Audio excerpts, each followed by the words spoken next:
ले जा रुमाल में, एगो चुमो ले जा गाल में, संग दिलवो ले जा रुमाल में।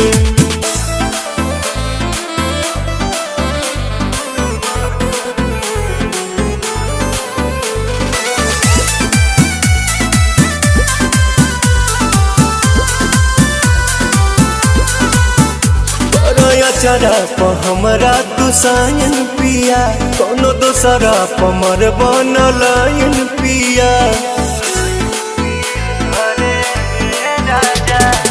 बिहाना केहू के हमार वाला हक हो, मेहर के जात